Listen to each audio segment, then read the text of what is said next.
going to call to order this meeting of the Santa Cruz City Council Committee on Revenue and Budget, and welcome all of you. I'd like to introduce the other two members, Councilmember Sandy Brown and Councilmember Scott Newsom.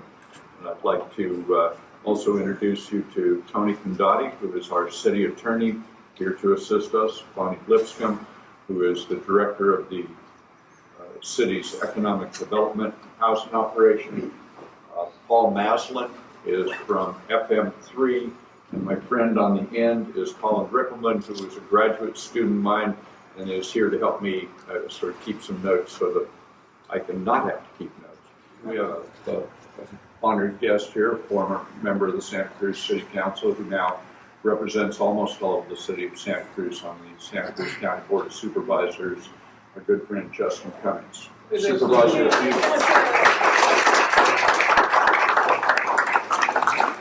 I want to give the supervisor an opportunity to make a couple of remarks, and the reason for that is the city and the county are partners in so many ways.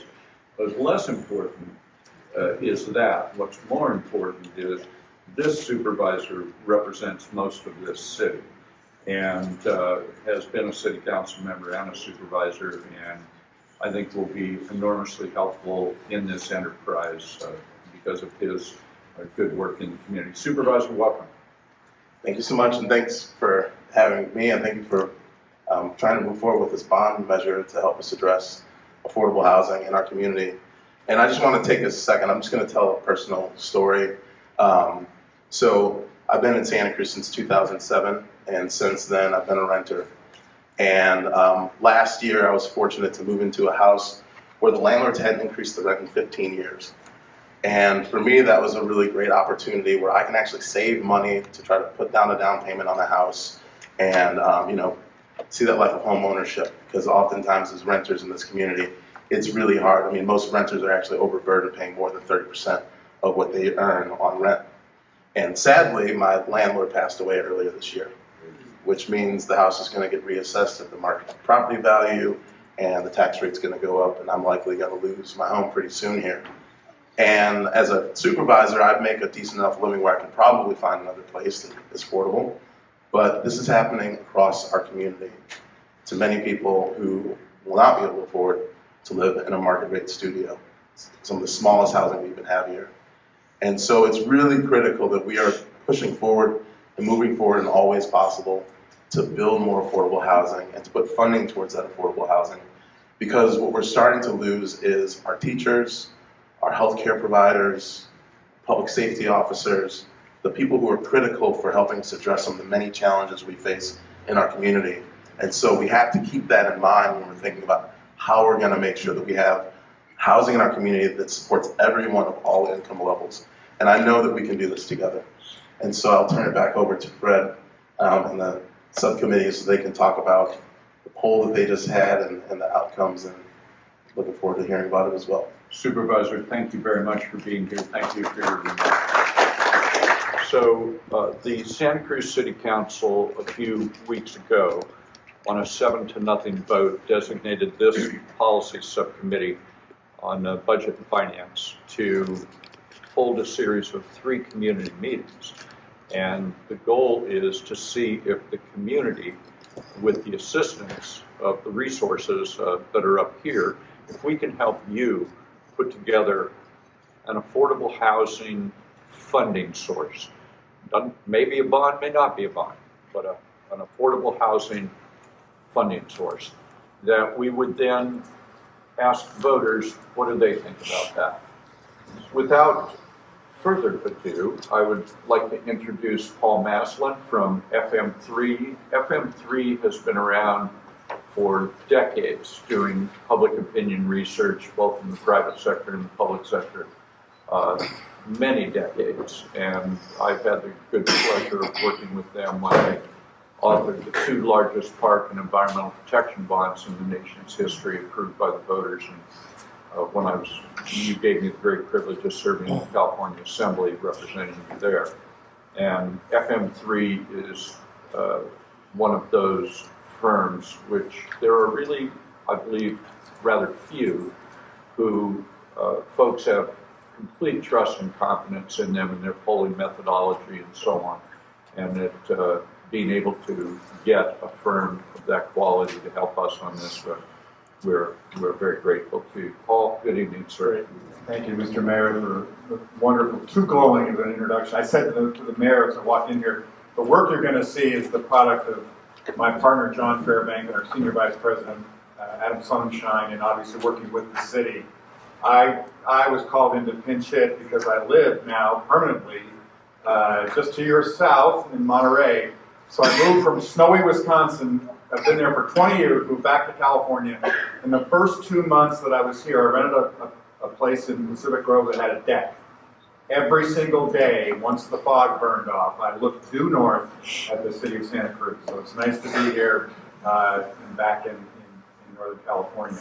I'll walk through the key highlights of this survey. We'll just follow the slides. Hopefully I'll get this gizmo working correctly so as you can see your opinions on funding for affordable housing in the city of Santa Cruz.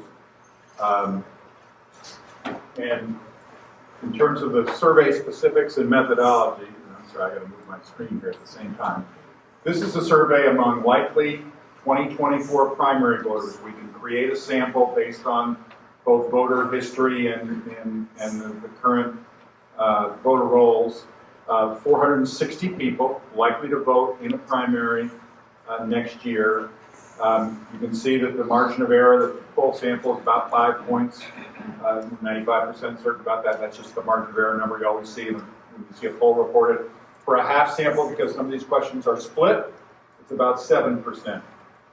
We use both telephone calls, email invitations, and text invitations because this is what is known now as a hybrid or dual mode poll, where some people are responding by telephone, cell phone largely, and some people online.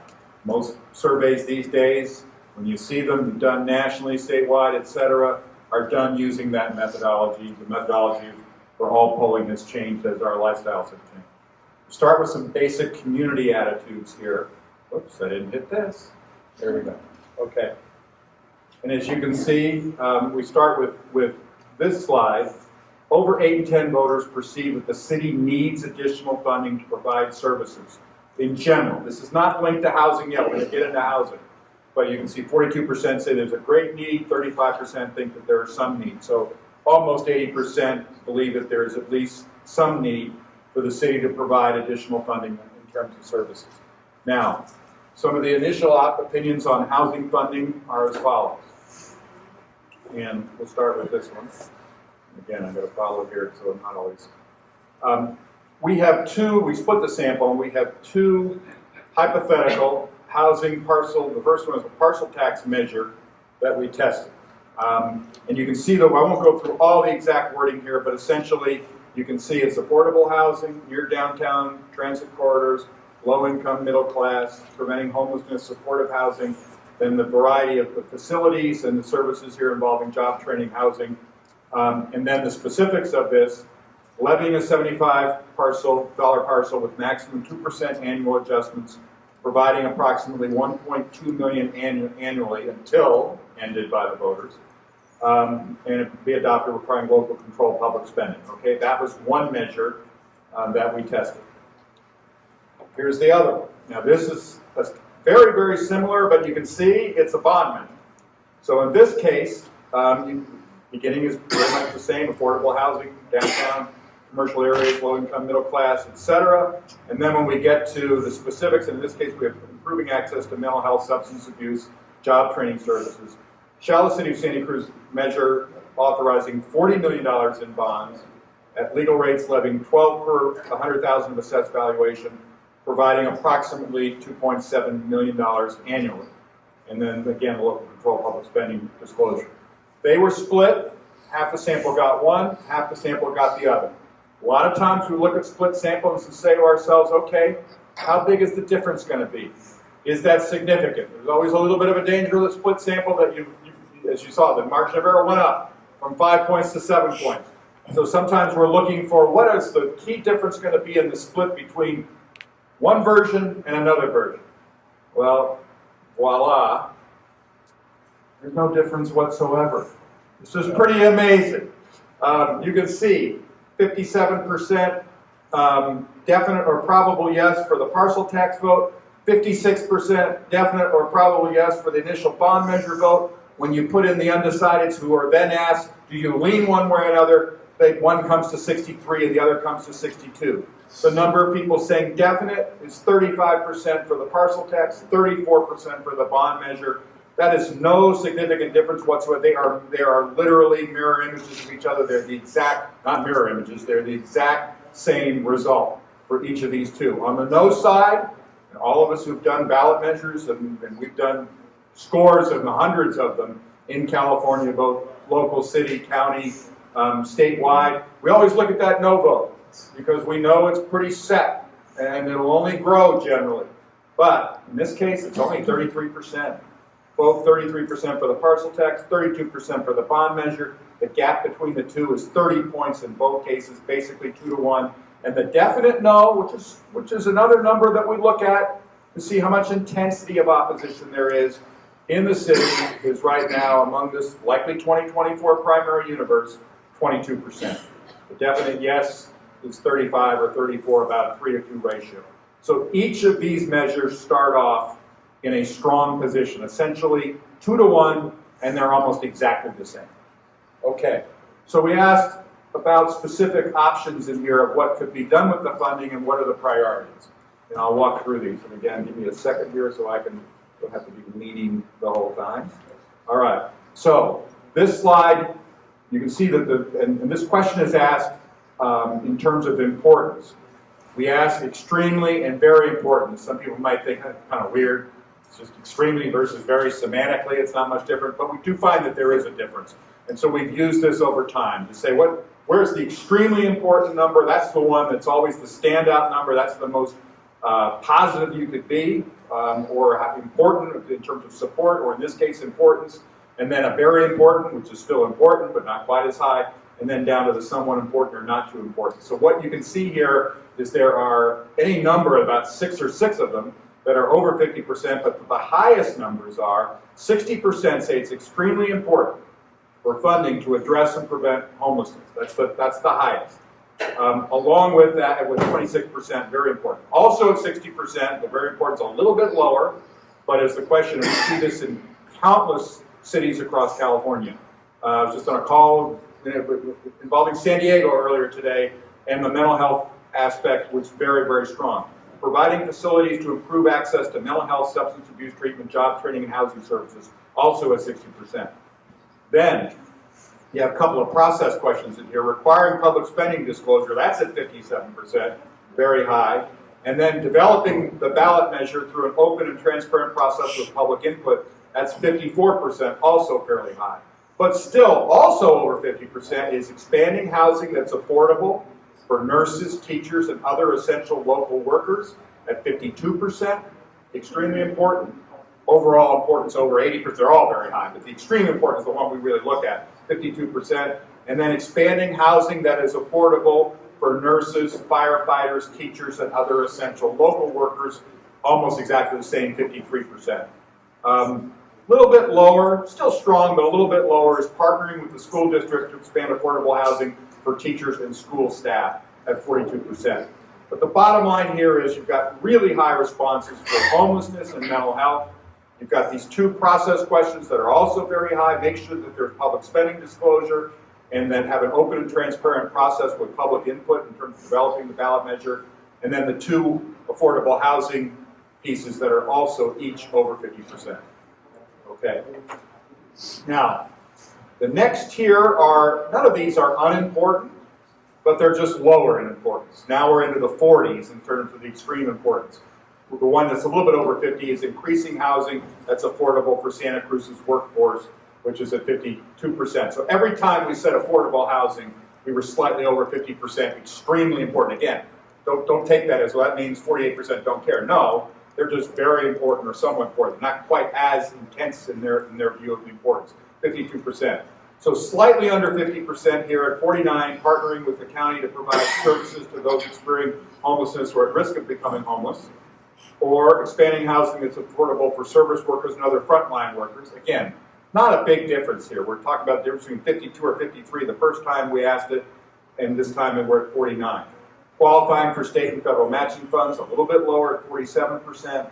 A navigation center, improving access to mental health at 43%. Expanding affordable housing and access to homeless services for local veterans at 45%. And then again, increasing housing that's affordable, in this case for low-income individuals and families, we're almost at that magic 50% number, essentially at 49%. Every time we say, do something about affordable housing, you get about 50% of voters in the city saying that is extremely important to me. Okay. And then, this next group is a group that essentially are in the 30s. Now we're at, frankly, not the highest level of salience. We're down a cut or two compared to the ones that we asked originally. Requiring audits, 41%. Increasing affordable housing near transit corridors, again, 38%. Extremely important. If you add the very important, we're still at 2/3. Still a high number, just not at the levels of the numbers we've seen before. Increasing housing that is affordable for middle-class individuals and families. When we said low income, we were close to 50. When we say middle class, 37. Everybody has a different perception of what middle class is. And then the ones that are in the lower category, again, it's not that people don't think they're important, they're just at 33, 35%, et cetera, in terms of extreme importance. Tenant assistance programs that help prevent homelessness. Supportive housing at the Coral Street campus. Expanding housing that's affordable for workers in local tourism and service industries who commute long distances. Leveraging funding to assist affordable housing developers build new housing with 100% affordable units. And then working with a team of housing experts to develop the ballot measure plan. Again, none of these are unimportant to people. They just don't have the same intensity that we saw with that first, particularly the first group, but even the first 2 pages really on this list. Okay. Now, when we get to specifics about locations, now we're lower again. Same measure here, same question. We're asking for importance. Providing supportive housing, 32%. Commercial areas of Santa Cruz, 32%. Downtown Santa Cruz, 32%. Renter assistance, 33%. And then we have the 20% level, providing the funding needed to make it financially possible to build new housing in the city with more than 20% affordable units. That's at 33%. We've got Highway 1 and 9, 30% with safe bike and pedestrian paths. Investing in public-private partnerships to increase the housing supply, 30%. And the Citizens Oversight Committee, much as we all love to use citizens, that one's okay, 27%. Not anywhere near as high as the others. So that's what we call a salient scale that we ask for a variety, everything we can think of, in terms of the way that you might apply this money and talk about housing and where the housing ought to be, where it ought to be expanded, who it ought to be aimed at, where it might take place, and these are the results. Now, last thing in the poll, there was messaging. So we go here. So another sort of rule of thumb for us is when we ask these questions that are messages, we always look at the very convincing in this case. We don't have an extremely and a very here. We have a very and a somewhat. Any message that's in the 40s, any message that's in the 40s for very convincing, always our eyebrows go up. That is a strong result. Over 50 is an extremely strong result. We have 2 of them here right off the bat that are in the mid 40s. First one, which we call live and work, but essentially, if you just read through this quick, Santa Cruz will be a better and stronger community when our local nurses, firefighters, teachers, other essential workers can afford to live here in the city where they work. This measure will create the affordable housing, etc. They can live in the communities where they have kids and teach our children and keep us safe. Very strong at 45%. The other one is a little bit, sort of comes at the same question, but it comes from a different perspective, which is, according to a national study, this is the second least affordable market for rental housing in the whole country. We sadly just heard an example of that a minute ago.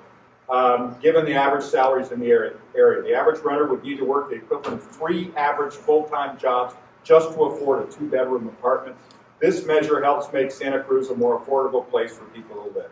And again, this is extremely convincing.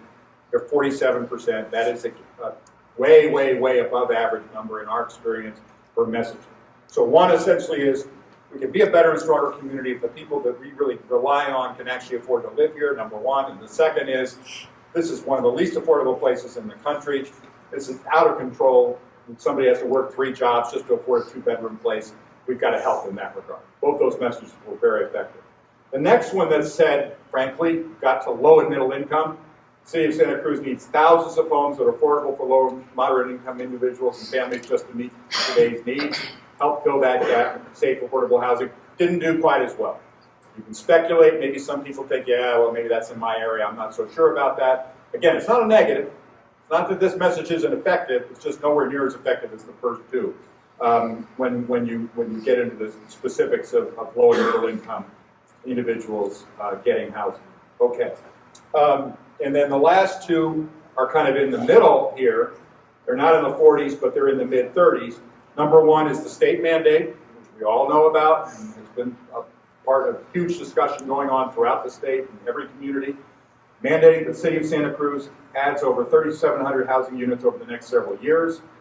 This measure will work to ensure this new housing meets the needs of our middle class and low income residents and workforce, and is not, and this is the key, I think, not exclusively high-priced housing that's not affordable for most people. So the state's basically saying, you got to do it, and this argument is saying, okay, we're going to make sure, though, that it's not just done under the guise of some real estate developer's going to make a bunch of money because it's all going to be aimed at high-income people. And this is a pretty good message, 35%. And then finally is the question of homelessness. And remember, homelessness is a top issue in almost every city in this state.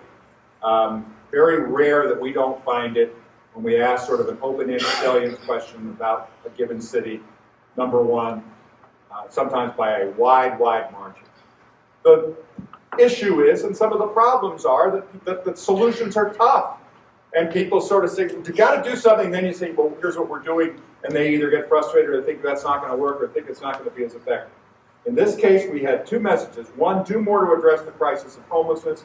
This measure will help prevent future homelessness by making housing more affordable for very low-income residents, okay? Kind of simple, specific, short. The next said, and it will increase the amount of supportive housing for residents experiencing homelessness and improve access to vital services, which we know people believe in. They know that the problem of homelessness is not simply you got to have a home for people, but that there are other problems, including mental health and substance abuse treatment, to help people transition away from or stay off the street. And this ends up, again, in that mid-30 range, which is, again, I would say, certainly an effective message, not as strong as the two that were in the mid-40s. Okay. And then, last couple here, and again, these are in the mid-30s. State mandate. Did I do this? Oh, hold on, I'm sorry. I'm not moving one. Gentrification argument. Too many neighborhoods, and you all know it better than I do. Too many neighborhoods in Santa Cruz are experiencing gentrification. Families, seniors, young people at risk of being displaced, separated from their communities, etc. We're going to try to increase the supply and affordability of homes to give people more chance to stay in their current neighborhoods or school districts. This did okay, 33%. It's in that middle range again. And then finally, we talked about kids. Hundreds of Santa Cruz families are forced to move every year because of rent increases. Parents can't afford to rent an apartment in the same school district, but the kids have to get pulled out of the district. They fall behind, etc. Pull out of school, they fall behind. Make it easier for families to find an affordable place to live. And again, 37%. So it's in that mid-range again. And these are, as a group, a pretty solid group of messages. 3 or 4 that are kind of what we would say solid, middle range, good messages. 2 that really jump and get that mid to high 40 range. Okay, so what we then did, we said, okay, and we had some oppositional messages as well. And we said, okay, let's ask the question again. So essentially, we always try to do this in a sort of, you never know who's going to communicate and when they're going to communicate, except to know that ultimately voters are going to get both sides. So we started in terms of the parcel tax at 63%. After positive messaging, it went to 65. After negative messaging, it went to 64. Huge movement. And with the initial vote on the bond measure, almost exactly. I mean, again, I can count on the fingers of one hand the times I've ever seen a measure get locked in like this, or a split when it's parcel tax versus bond be exactly the same. So the bond measure starts at 62, jumps way up to 65, and then drops down to 64. Essentially, about 63% of the primary electorate in Santa Cruz are ready to vote for either one of these things. It's up to you all, obviously, to determine in what form it'll take. But they're ready to support it, and all the messaging in the world doesn't change it a whole lot, and which is good because you're basically at a 2-to-1 level. Okay, last thing, just to sort of summarize and some of the points I've already made, but key conclusions here. Likely voters in Santa Cruz perceive the need for additional funding for city services. Workforce housing for essential workers and addressing or reducing homelessness are both high priorities. Support is good for either version here, parcel tax or bond measure, to provide funding for affordable housing and homeless reduction investments. Support is durable and consistent after simulating information that people might get, both positive and negative, the essential core level of support at the beginning, L. And then finally, many potential uses of funding from the measures, and we tested a bunch of them, are considered to be important by large majorities of voters. Those include addressing and preventing homelessness, housing that's affordable for essential workers, nurses, teachers, service workers, etc., providing facilities to improve access to mental health, substance abuse, job training, and housing services. And then the themes that resonate most strongly about this measure, that's going to provide housing for people who live and work in the city. In a description, that was that second one that talked about Santa Cruz being the second least affordable place to live, a description of the high cost of rent compared to average wages, among others. So I'll just simply end it by saying, happy to answer any questions by saying, it's a pretty clear-cut situation. There is a need. These two measures are perceived strongly by most voters, and they find many reasons why they would be effective in addressing the need. Let me say a couple of things so that we're clear about what we're doing here.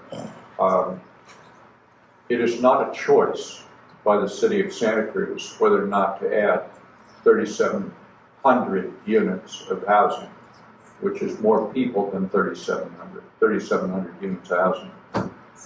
If we don't do this, the consequence is not, gee, you lose $1 million a year in community development block grant money. The consequence is the state comes in, takes our land use authority and says, we will tell you where this is built and how tall it is, and without reference to what we care about, want, desire. That's our binary choice here. We can do the best we can on this as this community. You can shake your head about it, but that is the law. That is how it works. This is not a choice of saying, do we want 3,700 new housing units over the next 8 years, or we want something less? That is not the law. The law is 3,700 housing units, next 8 years. If we don't do it however we want to do it within the constraints of the law, the state of California will walk in here, take it over, and approve everything until they get to 3,700 units, without respect to anything we care about. So just so we're really clear what our choice is. There's not a choice about whether or not to have 3,700 units. And within that 3,700 units, the choice we're trying to make is that the state is providing nothing with regard to affordable housing. Nothing. So in that 3,700, we want a significant portion of that to be affordable under the terms and conditions that our community wants, then we need to write our own law on that as it relates to this funding measure, so that everybody's clear what the parameters here are. This poll is designed to see what the electorate that will turn out in March is likely to respond to. So, Paul, did I get any of that about right? Mayor, you got it right, and I'll fill in the details. And again, by definition, primary electorates, lower turnout, they're going to tilt somewhat older, they're going to tilt somewhat more toward homeowners. That's just the reality of what happens in a primary. General election, obviously, could be a very different sample base. So in this survey, we have 10% of the survey are Latino. An additional 12% are voters of color, variety of, by their definition, African American or mixed race, Asian Pacific Islanders, etc. So we have 22% overall voters of color, 72% who said they were white, are Caucasian, and then 7% who refuse to stay. So that was roughly that breakdown. The other thing that's significant here is in terms of renters and homeowners, again, primary elector. It breaks 52% who own, most single-family homes, some condominiums, 43% who rent. And obviously, we looked at both those populations. And then the last one I'll just note is age, and again with the premise that in a primary it's gonna tilt somewhat older. Obviously, there's a unique population here in Santa Cruz, so we have 13% who are under the age of 25. That's just a very clear, obvious reason for that in this community. But 40% of this sample are over 60. And again, that's largely what's going to happen at primary university. Under 50 is almost half, about 45% that are under 50. We made sure to have an opposition message that talked about high-rise apartment buildings and and the things that believe me, every community in California are wrestling with right now. And people say, yeah, build housing, build housing, build housing. And then when you say, but it's going to be an 8-story or 4-story or whatever building that's right in my neighborhood, then boom. So one of that result at the end, when we held at 62% for both measures, was after people had been given sort of what this could mean in terms of an opposition message is a bunch of high-rises. So we definitely did go down that space. Thank you. Can you require that a person moving into one of these affordable apartments that's supported by tax money is either working or living in the city of Santa Cruz, or is that discriminatory? We'll have the city attorney answer that question. The answer, Kathy, is there is an ability to have a local preference. We can't absolutely require people to live in the city to apply for the housing, but we do have a local preference, and so they will have the first shot at any housing that's constructed. Okay, you also won't answer about students. He just answered. But they live in the city and some of them have jobs. Here. So, He did just answer your first question. So with regard to the second question, the City Council has authorized me to be in negotiations with the University of California at Santa Cruz and the Office of the President of the University and the Regents of the University to attempt to link on-campus enrollment increase with on-campus new housing. And secondly, to address a series of water issues. Both of those are subject to litigation. One, we are suing them. In another case, they are suing us. We have our first meeting with the Office of the President and the Office of the Chancellor, and we are set to have our second meeting on June 20th. Like, who gave you these questions? Or did they write them out and they handed them to you? the way that came together was that the city put out a request for proposal. FM3 was the successful bidder on that. The city manager, economic development, planning, sat down with the pollster to discern what it is we were trying to learn, and a poll was constructed consequently to that input. All of these problems that we've been talking about are countywide issues. Why are we limiting this initiative to Santa Cruz? Why isn't the county doing something collaboratively? Well, you can ask Supervisor Cummings about that, but here's my answer, is that many of the people in this room were very active in Measure H a few years ago, and that was an affordable housing bond countywide in the 4 cities and in the unincorporated area. That needed a 2/3 vote. It got just over 53% countywide.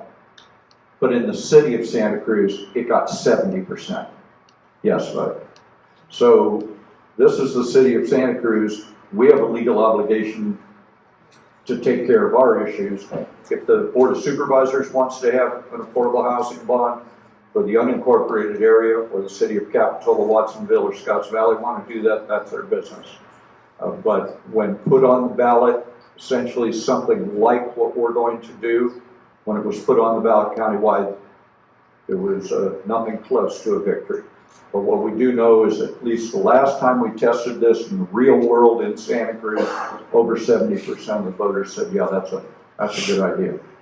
So we're trying to fashion a funding measure that will meet the needs that we're pretty clear about in this community, and be able to do it in a way that the voters will adopt it.